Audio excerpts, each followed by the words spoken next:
leo hii tunakuja kuona mradi mwingine unaofurahisha hata kuuangalia tu.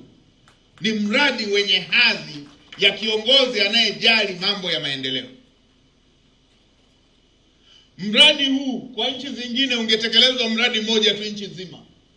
Lakini kwa Daktari Samia Suluhu Hassan ameweka fedha hapa ili zisaidie wilaya ya Korogwe, wilaya ya Muheza na wilaya ya Pangani. Mikakati kama hii inaendelea maeneo mengine. Mheshimiwa Waziri, niliweka jiwe la msingi mradi wa aina hii kule Mwanza. Umeelezea kuna mradi wa aina hii unaendelea Tunduma. Umeelezea kuna mradi mwingine unaendelea kule Mara. Huyu ndio rais anayejali maendeleo ya wananchi wake. Na haya si maneno tu yangu mimi mgeni niliyekuja hapa. Ninyi mnaona shughuli inayoendelea hapa. Mmeona majengo yanayoendelea hapa. Mheshimiwa Waziri alitaka nikaribishe niende kule juu.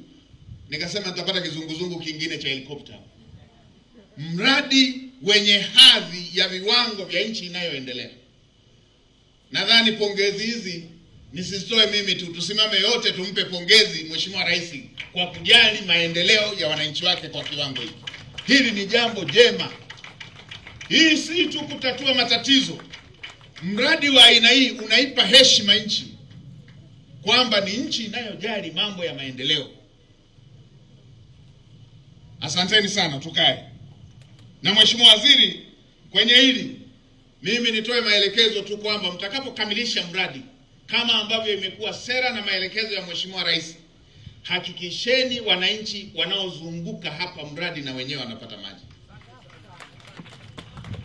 Wananchi wa kata ya Mswaha, kata ya hapa na vijiji vinavyozunguka hapa na wenyewe wanufaike na mradi huu mkubwa.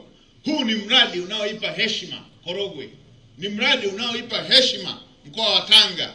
Ni mradi unaojali utu wa kila mwanatanga na kila mwana Korogwe, kila mwana Muheza, kila mwana Pangani. Na miradi ya aina hii ipo inayoendelea katika maeneo mbalimbali.